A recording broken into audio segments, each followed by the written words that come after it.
God makes this covenant, his sign was the rainbow. The rainbow is a bridge of beauty that joins heaven and earth. Now, whether we look at the rainbow or not is not important. We enjoy looking at rainbows. They're beautiful. A lot of times we see some of the most beautiful rainbows that you could ever behold. But whether we look or not is not important, because God says he looks upon it and he remembers his promise. Not that he would forget.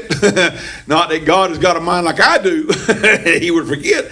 But God says, and we read a couple times there where God said, and that bow will appear in the cloud, and God says, I'll look upon it and I'll remember the everlasting covenant that I've made with you.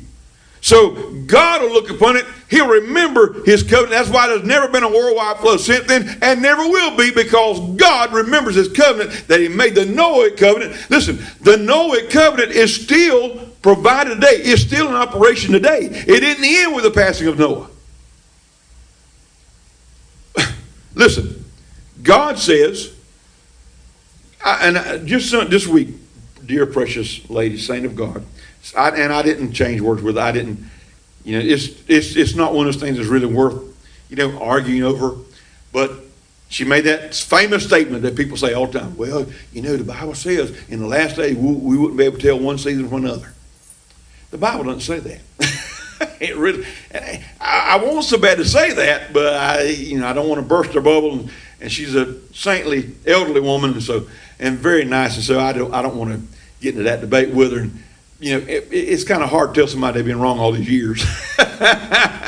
But the Bible actually doesn't say that. That's an old wives' tale been handed down from generation to generation. The Bible doesn't say it. Matter of fact, it says just the opposite. Matter of fact, in the Noahic covenant, God said there would always be seed time and harvest.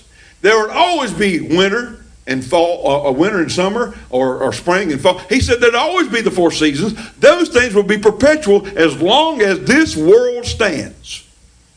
God said that would always be the case, because that's part of the Noahic covenant. And God said that would always be.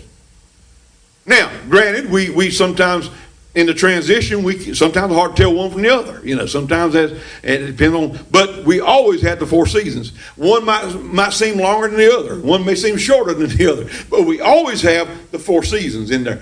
Sometimes it seems like sometimes it seems like spring's on a couple of days that jump straight to summer. Sometimes it seems like summer, is forever, and then it seems like fall on the last couple of days. Then we jump into winter. But there's always the 4 seasons, and in most on average they always last about 3 months each on average. And so God said there would always be those things. And so God set the rainbow as a reminder to him of his covenant with mankind and his covenant with creation, a bridge of beauty that joins heaven and earth. Now, something I will point out very quickly as we go around the home stretch. Whether we look at the bow or not, I've already mentioned, God looks at it and he's reminded of his covenant.